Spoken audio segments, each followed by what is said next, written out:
if you want a career in the arts, you have to assume that there are going to be some nice highs and there are going to be lows, and you just want to sustain.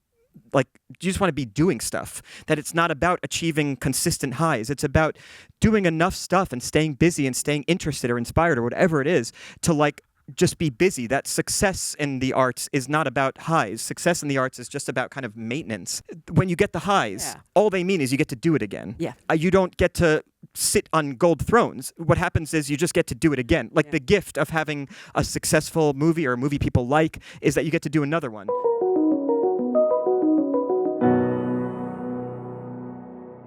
Thank you so much for being here, and congratulations on another great movie. Thanks. This is an audience of your fellow SAG-AFTRA actors. Yes, I'm so pleased to be here. So I always like to start by asking, how did you get your SAG card? Oh, I got my SAG card. Let me just triple check in my head. Yes, it was. I got onto a TV show when I was 16 years old. I've been doing plays in New York, and at 16, I got into this TV show called Get Real, and it was on Fox briefly, and everything was on Fox briefly at that time. And I got my SAG card. It was amazing. Yeah, it was amazing. With Lizzie Kaplan? Anne Hathaway played my sister. Anne Hathaway. Yeah. Oh my gosh. Yeah. That's so crazy. I mean, you started so young. Was there a moment when you realized this was a career, or did you always know that this is what you wanted to do? Oh, no. I mean, I have an ambivalent relationship to acting anyway because it always feels so tenuous. You feel like you do a job and maybe it's great, but then maybe it's not great and then you'll never work again. I just have this fear all the time. It's such a strange job, as everybody here can relate to. It's like, what other job in the universe ends every 3 months? It's so unnerving. So I always try to have I tried to have like one foot outside the door of being an actor for 18 years because I was basically, when I started acting in movies, I was 18, and I basically was going to college every other semester. So it took me 18 years to graduate from college because I was dragging it out so much, because what would happen is like I wouldn't get a job for 6 months, and so I would be in class, and it made me feel like, okay, I have something else. I'm not just an actor. I feel, you know what I mean? Because I was so panicked that I was not going to work again. You know, so but you know, it's funny. Like that feeling never really goes away. I mean, part of the reason I'm making movies now is for that same thing of like I'm panicked. You know, that jobs end. So I'm sure people here can relate to that, and I speak to actors of all shapes and sizes and levels of successes, and they have the same fears. So it's just, we've all been put in this very weird bubble, and it keeps getting shaken up. But at least you're doing something about creating your own work. A lot of us get very nervous about that and then just curl up in a ball and sleep. So. Yeah, I guess my fear outweighs that fear. I would love to sleep, but I genuinely... but I don't know. Yeah, I'm just driven by creative inspirations a lot, but I'm also just driven by a lot of fear of an unstable life. Sure. You know. I'm curious, when you started out, because you were young, was it just about having fun, or did you always see it as a career? Not to imply that you're not having fun now. Oh, I'm not, but for me, it was just, I was such a miserable kid. I mean, and when I was 13, I was institutionalized because I was really having so many emotional problems. And when I got out, I was acting in like community theater, and it just gave me a place to be. I was with adults. I was with people who were like me, like here being in this room. We're peers, and we probably share a lot of the same sensitivities. Like when you walked up and you first said a thing about the ginger ale, and I just looked at the audience and people were laughing and warm to you. It's because it's a group of people who are warm, you know, people who are emotional people. And so when I found that group of people in community theater when I was younger, it was like a lifesaver. It wasn't just fun. In fact, I wasn't really enjoying the plays that much. Yeah. I was just enjoying the family nature of it. Let's be honest. When we're that age, we think the plays we're doing are amazing, and they're probably not that great. Yeah, it's really funny you should say that. Yeah, Yeah, you know, it's so funny. Only as an adult now do I realize, actually, like, the lyrics for Oliver Twist are not that great. No. I remember thinking, like, this is written by the hand of God. And then seeing it as an adult going, oh, this is written by a first draft. Like, you know, yeah, isn't that weird? Yeah, oh no. And whenever I meet people who did, you know, theater in high school, we always talk about doing arsenic and old lace and drawing the lines on your face. Old lace. Yeah, some classics. Yeah, and at the time, I thought they were so good, but then you see a real production of Into the Woods and you're like, oh. Yeah, I know. That's pretty amazing. Yeah. So again, congratulations on A Real Pain, which you are writer, director, producer, star, probably did the craft services. It would not be a good day if I did the craft services. And today's been a good day. I mean, just today, the film earned 2 Spirit Award nominations. Yeah. Thank you. was named one of the best films of the year by the National Board of Review, and Kieran was named supporting actor. Yeah. I'm so curious, what was the initial spark or inspiration that started this story? It was myriad and long, like traveling. The movie, as you just have seen, it all takes place in Poland. The house that the characters visit at the end of the movie is my family's house. So a lot of this movie is just kind of autobiographical. I was writing things that were related to my life and my family's history. But the first play I wrote was called The Revisionist, and it took place in Poland, and it was about a character named David who was actually sneaking weed into Poland. And then I wrote a play called The Spoils, which we talked about, and that was about a leading character. The leading character was Benji, who was kind of this charming, maladaptive kind of guy. And I've been writing characters like this and various things, and then I decided it would be great to put those two guys from those different plays into a room. And I did it, and I wrote a short story about these two guys who go to Mongolia. And I thought I should adapt this into a movie, because wouldn't it be great to film in Mongolia? And as I was like 30 pages into the Mongolia script, I was banging my head against the keyboard because it was not going well. The script wasn't going. It was missing something. I couldn't figure out what it was. But I had these same kind of two characters and this great dynamic between the two of them. And then an ad popped up online while I was basically procrastinating. An ad popped up online that said Auschwitz tours with lunch in parentheses. Oh my God. And so I clicked on this ad, and it took me to this page, which was essentially like a yuppie tour, an American, upper middle class kind of tour of Holocaust sites. And it just occurred to me, oh, that's it. That is so fascinating. It gives me an opportunity to basically have these two characters who are dealing with internal strife, and also between each other and also inside themselves, and set them against the backdrop of historical trauma, so I can talk about themes of pain and various levels of pain in a way that was not like academic or didactic, was just in a way that was implicit, because you take these two guys who are kind of suffering in their own ways and put them in a concentration camp, and suddenly their problems seem so ridiculous, but to them they're quite real. Yeah. It's so interesting too, because it is I've never thought I'd be grateful for a pop-up ad for anything. I know. But that's kind of crazy. And then in the movie I made my character somebody who makes banner ads for a living. That's right. As a little wink to the thing that saved me. But I do love that this film gets to, even though it's very funny and it works on so many levels as different things, it gets to get into some really interesting topics that you don't often see explored in films. Yeah, thanks. I truly write from a place that I assume no one's going to be reading anything I wrote. So I'm just kind of like writing about all the things I'm interested in. And I'm really interested in the following idea, which is that I'm kind of like a depressive, but I find it so strange that I should feel anything but elation given what people survived to give me life. And so in the movie, the character I say is like, how is it possible that this woman who's survived by 1,000 miracles created people like us? Shouldn't we all be president? Shouldn't we all be like doing something amazing? How are we all not amazing classical pianists or scientists coming up with curing diseases? I work in ad banners, and he can't have like a steady life. How is it that we are the product of 1,000 miracles? And this is something I think about all the time as I kind of mope around New York City. I think how is it that I'm miserable? How is it that I'm not taking this day by the whatever, what is the non-crass term? Yeah. The neck? By the neck. Why can't I take this day by the neck? Doesn't sound quite as right. Grab the bull by the neck. And how you grab those, and so I think about that all the time. How is it that people, for me to be here is like a miracle, and yet I'm kind of I'm getting a scone and then I decide I can't finish it. That's my day. Wait, we just went over that you received, multiple nominations today. Is today a good day? No, because, it's so weird. I made the movie. I didn't think anybody would make the movie. I was writing, before we had any producers, I was writing to, the Claims Conference in Germany, which gives seed money to movies that are about the Holocaust. It comes from a reparations fund in Germany. I was desperate for anybody to make it. Then you make it. Then you want it to be good. Then you want it to get into Sundance. Then it goes to Sundance and wins an award. And suddenly, the bar for each thing suddenly is now. And I'm just trying to get back to the head of, wait a second, I just wanted to just make this thing, so many years ago. And so it's weird. So it's if you're a person like me who's kind of just wired to be kind of pessimistic and paranoid, nothing is good enough. And that's weird because I'm also a person for whom I don't expect anything. I'm just a mess of contradictions, but all of them unhealthy.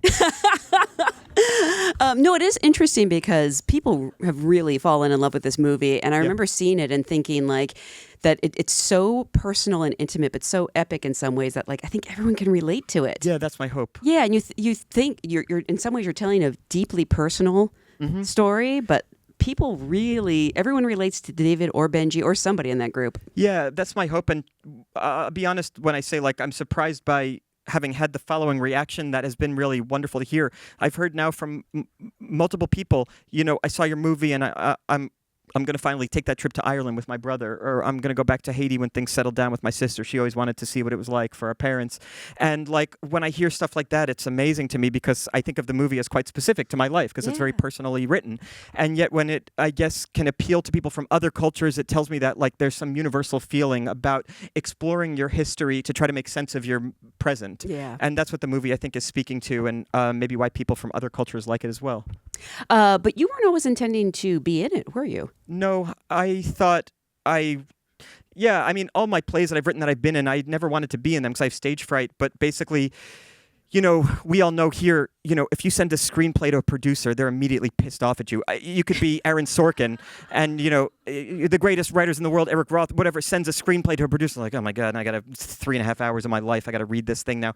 And so like no one's happy. But if you were to send that same screenplay and say, but there's an actor attached to it, even if it's me and they hate me, it just feels like, oh, it's already this thing that might be happening in the real world. It has some three-dimensional thing to it.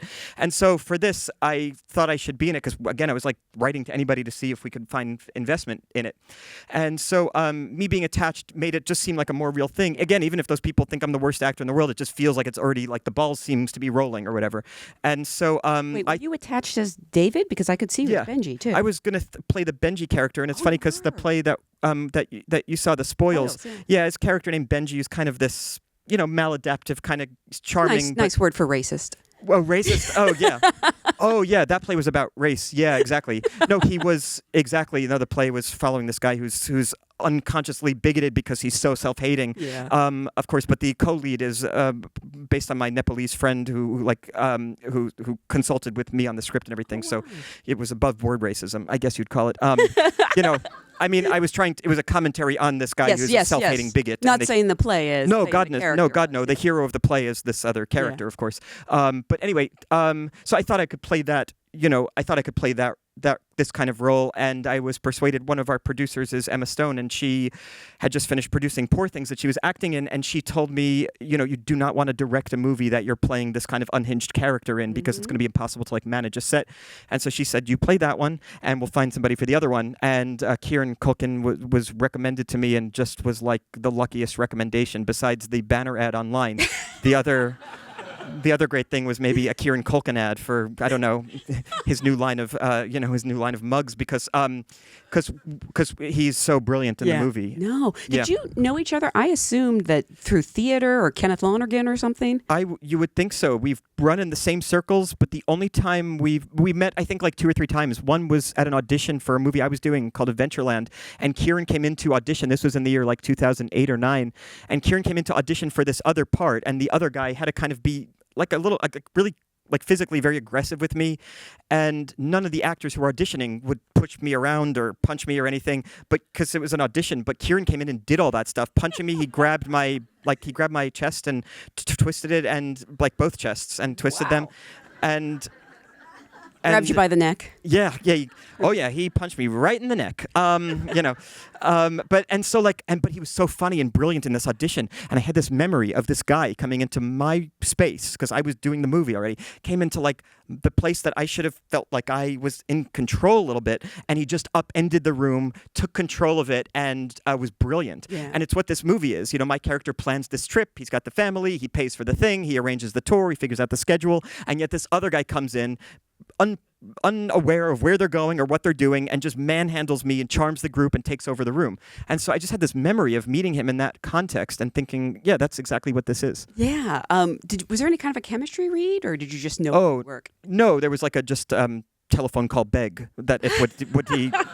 No, I mean, this is a tiny movie. We were just basically, if we can get somebody of his caliber, it would mean everything. So no, I just like begged him to do it. And then and that was like a year before we were shooting. I just said, and he hasn't signed on to a movie in a decade. Like he just doesn't work that much. He doesn't want to act that much or whatever. So but he said yes to this. So it was great. And then about 2 weeks before we started shooting, after I'd been in Poland for months in pre-production, planning, renting sets and furniture and cameras, I found out he was trying to drop out of the movie again, like 2 weeks before we shot. And luckily Emma called him and guilt tripped him into not dropping out. She said, "Oh yeah, you can drop out if you want to. That's of course, do whatever you want. This is your life and it's fine. I'll just go tell them that everybody's fired and we have to shut down." And he was like, "Is that really what's going to happen? Because I can help you find another actor." And she said, No, don't worry. It's not your job at all. That's my job. But we can't get another actor now because it's been kind of financed with your name and all the contracts are signed. But that's okay. You don't need to come here. And wow. She's a good producer. Yeah. And a good mother, it sounds like. That's good Class A guilt. I got a videotape from her husband, who's also a producer, Dave McCary, of her walking through customs with Kieran's kids in Poland because she wanted to make sure he took the plane to Poland. I mean, that's like a dedicated producer. Wow. And it was like a proof of life shot. Yeah. Because Kieran was in the distance and M was holding like his kids' hands. If you want to see these kids again. Yeah, exactly. Show up to Poland. You better learn those lines. Yeah.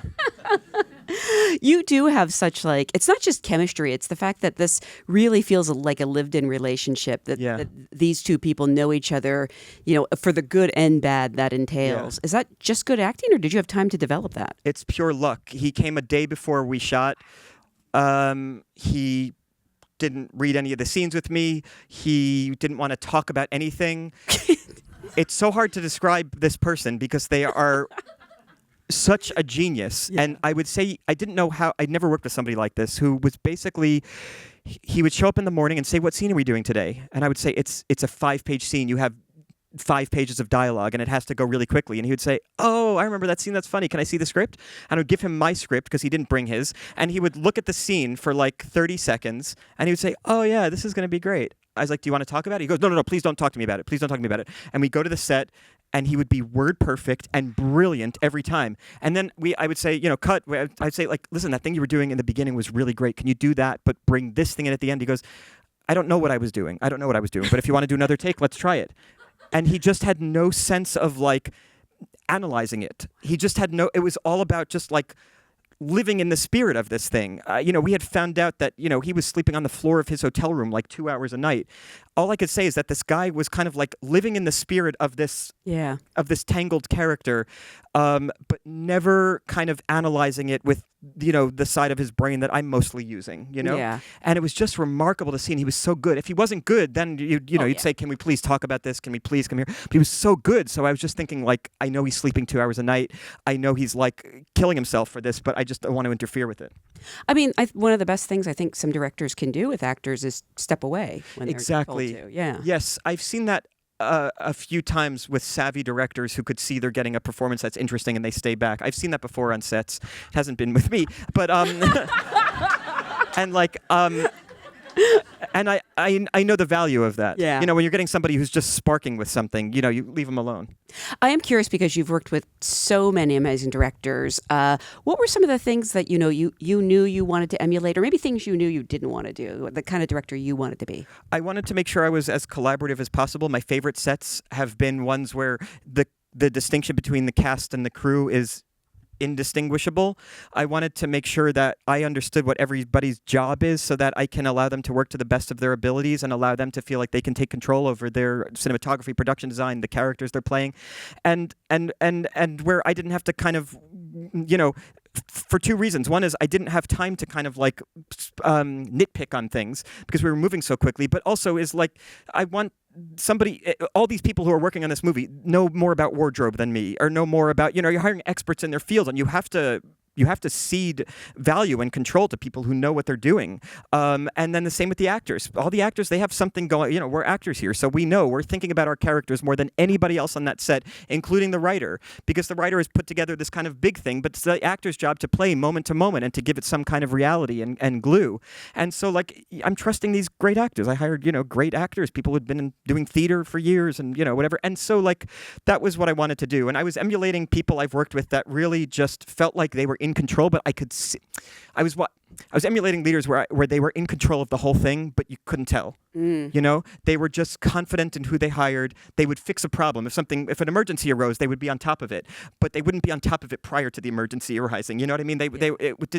And that's what I was trying to emulate, kind of like nice people I've worked with. I wanted to create a set that was nice. I was so indebted to this Polish crew. We worked with a Polish crew that's making like an American Jewish movie where I'm over there talking about the horrors that have been committed to like my family and everything. So, how could you not be completely indebted to this group of people? You do have a fantastic cast. I mean, Will Sharp and Jennifer Grey. And I'm sort of curious about the casting process from your point of view, having been on the other side of the audition table. I don't know if you just went out to actors you knew or if there was a casting process. Yeah, the character of Mark, who's the guy who like is not really charmed by Kieran. He's been in a few of my plays, and he's been at play too. Yeah, the one you have there. Yeah, he's an actor I just love, and I know he has this kind of scowl that I thought would just be so great against Benji's kind of bright, brightness. And then the only auditions we held, I think, were for his wife. That's played by a British actress, Liza Sadovy, and I think that was the only audition we held. And it's because at the last minute we weren't allowed to hire from America, in which case I would have just hired somebody I know. We had to hire from Europe because of SAG restrictions. Sorry, I shouldn't say that here. Because bless SAG. We were on a certain kind of contract where we could not get another. I don't know the thing is, and I probably shouldn't say it in any room, including this one. But whatever. I was forced. My hand was tied. It was a tiny movie we were shooting in Europe. Anyway, so we were auditioning British actresses, and then the only other auditions were Polish actors. The two guys that you meet at the end, and the train conductor. There's a guy who says tickets, that kind of thing. Otherwise, and the guy who checks us in and gives Kieran the weed. I think those are the entire cast for this movie, and so we only auditioned for 4 roles total. I don't love auditioning people. I just feel very weird being an actor. I just feel like I know that experience so well, and it's never been great. And I just, it's just really uncomfortable. I work with so many actors. I feel like I just know people. And, for a movie like this, you're not paying anybody. It's like, a tiny movie. Everybody's getting paid scale or whatever it is. And so you just want to feel like, you don't want to put somebody through the ringer to get paid scale on a movie. If it was a big Hollywood movie maybe and there was a studio behind it or something. But it was just not the nature of this project. I'm guessing you probably don't have to audition much anymore. I don't, but I also don't get offered a lot of parts anymore. So it's a kind of... It's a lose-lose. I mean, were you good at it? You must have been. You started booking at a... Yeah, I was an okay auditioner. Everybody can relate to this unless you wanted the part, and then it was bad. Oh, Yep. So it'd be like the kind of thing, once you put pressure on it, once you start thinking about it, you're dead. It was always the parts that I was not, I didn't finish reading the script or something the day before, and you go in and you do great because you're not thinking about it and it reads as a normal person, not a desperate person. I don't audition, but the truth is I as I said, with going to college every other semester, I also just have such ambivalence about the profession of acting, which I imagine a lot of people can relate to here, and it's a lot of actors I talk to have this kind of ambivalence about it, because it's a job that ends so quickly, that I just told my agents I don't want to read scripts. And I'll write my own stuff. Because for me, if I spent my time kind of doing that, I just thought. The last movie I did was Now You See Me 3. We finished that a month ago. That was a movie that I've been in for 12 years, because I was whatever. Tell us everything that happens in that. Yeah. The ending. Oh, yeah, exactly. Yeah. I'm the killer. And so I just said, I'm just too nervous to just, do that. I'd rather take my career in this other direction, where I can feel a little more in control. Yeah. I mentioned this film is so funny, but it's also very poignant. And like I said, it grapples with these topics you don't always see discussed in entertainment. How did you sort of balance that tone? Not just the comedic and the serious, but the momentum. I don't know how much of that is found on set in the writing, and how much of that is in editing. A lot of it was in the writing, which is I put all the songs in the movie in the script where they were placed. So I kind of set the pace for like the reader to understand what the scenes felt like because the songs were already in the script. And then on set, I would play the music for the crew and for the actors so they knew like kind of the visceral feeling, not just the intellectual feeling of what the scenes should be. So we all had a sense of what the tone was. Even like the guy who was pushing the dolly grip, he was a brilliant Polish dolly grip, turns out, but also I gave him the song. I say push it to this speed of this Chopin nocturne or something. So that was really helpful. And then in terms of the editing, I just kept saying like I wanted to just push it because what I mean by that is just pick up the pace because I was trying to do something with this movie that I hadn't seen before, which is like make a Holocaust-themed movie that's not constantly asking you to pity it. That a movie that can be about these themes and have great reverence for these themes, which they deserve, but not feel like where you have to constantly as an audience be shamed into feeling guilty that this happened in the world.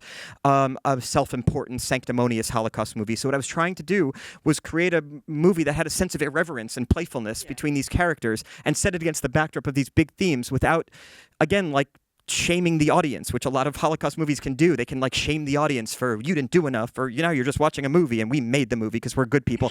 And like I just hate that stuff so much. And as an American Jew, I hate that stuff because I just feel like it feels exploitative to me. It feels like taking a horrible thing that happened and then exploiting it for your commercial product, even if the movie doesn't seem like it's commercial, like it is. It's a movie. And so I just was trying to undermine that with pacing. Yeah. And so that was helpful, and with humor. Have you by chance seen the short film, The Anne Frank Gift Shop? No, I think you would love it. Yeah, it does sound... It's very irreverent. It does sound like it, yeah. At first you feel bad for laughing, and then you just can't stop. Well, that's good. I mean, and we should be able to look at these things concurrently. We should be able to have a scene at a concentration camp and feel like, God, this is harrowing, and there's nothing at all, humorous or ironic about this. This is awful. But then go to the next scene with the characters and what they're feeling, and they're real people. So that it does sound interesting. Oh, and I'm the person who always laughs at the inappropriate moments. Oh, really? Oh, God, you could laugh at a funeral. Yeah. And then when I try to sound sincere, like when I'm complimenting someone, it sounds so phony. Sarcastic. Me too. They say, "Are you being? You sound sarcastic." I said, "That's just like the timbre of my voice. I can't help it." Yeah. And then the more you try to convince them, I'm like, "No, I'm serious. I think you're awesome." Yeah. It just sounds. No, I think you did a great job. Yeah. No. I know. How'd you learn all those lines? Yeah, exactly. You were on stage the whole time. Yeah. Going back to this fantastic cast, some of which are writers, like Will Sharp. Will Sharp, yeah. The guy who played the tour guide, James. He's a brilliant writer and director and actor. He's a genius, this guy. Was there much improv? Because again, I mean it as a compliment when I say those scenes feel like so loose and fun and real. No, but there was one line that he improvised that is so funny, which is just at the end, the scene where he's saying goodbye to Benji and he's like, "You changed my life." That's all scripted, and the scene is supposed to end with him hugging Benji and a shot on me getting lost in their hug, which is supposed to be visually telegraphing the idea that just everybody loves Benji and David's just this forgotten guy. And it was about to rain, and I said, "Will, we can only do one take of this scene, so just do anything you want to do." And so again, it was like the rain was about to come in, and so he did the scene with Kieran. It was really great, and then he just turned to me, took like a little pause, and then just turned to me and said, "Thanks, David," and walked in the house. And luckily I was not on camera. It was not an over-the-shoulder shot or something. Otherwise, I would have ruined the scene because it was so funny. And I remember thinking at the time, like, "Oh, that is so funny, and we'll never wind up in the movie because it's too comic." Yeah. And so we kind of wrestled with it in editing. It was like, is it too comic? It's coming 5 minutes after the scene at the concentration camp, and it just felt like, you know what? It's not too comic because it's only funny because these characters. Mm-hmm. It's not funny because it's a joke. It's funny because these two characters, and Will is such a brilliant guy that he knew it would be funny because these two guys already, and so you don't need anything more. Yeah. Benji is, I call him like he's the Alexander Hamilton. He's just that guy that people love and adore no matter what they do. I'm an Aaron Burr apologist, okay? Whoa. Hashtag Burr was right. Controversial position. I know, yeah. Right? Where's your musical? Yeah. But no, it is funny because like we all know that person. Yeah. Like, yeah. Just just seems to get by so easily on charm, and It's a great analogy too, because Burr becomes increasingly angry because he feels like he's doing everything right. That's a Salieri thing too. It really is. That's a great point. You're exactly right. But I love that, like, you also do feel the love and the admiration specifically that David feels. I don't know that it's so complicated. It just makes me wonder if, like, it's based on someone or it's based on a bunch of things and probably 1,000 relationships that I've had the same pattern with, which is where I become friends with somebody because I'm basically enamored by the way they handle themselves in a way that I would never feel comfortable handling myself. And I'm enamored with them, and they're so interesting. And I would say I'm completely jealous of everything they are. But when I go home at the end of the day, I realize I'm actually only jealous about a certain part of their lives. I'm not jealous of what they're doing now at home. I'm jealous of like who they can be in public. And actually the life that I created for myself, like, is one of stability, which is the thing I need. And I thrive on stability, routine. And so I think about people like that all the time because they are very alluring, but I sometimes think, what are they like when they're sitting at the airport alone? And that's why the movie ends there. It's like this kind of, they're maybe just in a purgatory of their own loneliness, because they have trouble sustaining long-term relationships. And that's why, I place him at the airport, because this is a place of total transience where, you can have a relationship with somebody, but it's only for a few minutes. And, you could talk to some cool guy from another country because he's passing through. And yet the relationship is transient always because somebody always has somewhere to go. So it's kind of a perfect place for a lonely person like that. Sorry, my watch just went off. I think it was telling me to wake up. Oh, that's interesting that you have that. I usually take a nap. Oh, really? We got you right. You're going to be super cranky tomorrow. I did mention, how much people love this movie, and I'm not surprised because it is very charming and it's very relatable. But have you been caught off guard at all by the response? And do you have any theories as to why it resonates so much with people? No, I'm totally caught off guard. I'm totally caught off guard because, the last movie I made I thought was amazing, and I did too. Well, you and me. No, that's not true. No, I mean, you mean when you finish Saving the World? When you finish Saving the World, it wasn't like received well. I mean, it's one of the. No, that's not true. Wait, who's got a phone? I'm gonna guess. Do not Google it. No, to me, it was just like I loved that the same way I love this. So it's hard. I don't know. My friend always says, though, like, he's a screenwriter, and we always talk about this, and we always talk about, like, what is one thing liked and another thing's like. My friend says, this is how you have to think about it. If you want a career in the arts, you have to assume that there are going to be some nice highs and there are going to be lows, and you just want to sustain. Like, you just want to be doing stuff, that it's not about achieving consistent highs. It's about doing enough stuff and staying busy and staying interested or inspired or whatever it is to, like, just be busy. That success in the arts is not about highs. Success in the arts is just about kind of maintenance, and so I think about it all the time. So when I think about this movie and how well it's being received, I kind of like feel great gratitude towards audiences and to Searchlight, who's putting it out so generously. And I think this is going to help me get my next one made. Oh yeah, do you already have it? I hate to. Yeah, we start shooting soon, but that's not even my point. My point is that I just know if you have, like, when you get the highs, all they mean is you get to do it again. Yeah. You don't get to sit on gold thrones. What happens is you just get to do it again. Like, the gift of having a successful movie or a movie people like is that you get to do another one. Not that the gift is not the award. It's meaningless. Are you going to be in this next one? I don't know yet. But I'll send in, I'll look at my tape. Yeah. Well, again, I do want to remind people this movie is still in theaters, so you can see it again and again. Oh, yeah. I want to congratulate you again on a wonderful movie. Thank you so much for being here. Thank you. Thank you so much. Thank you so much.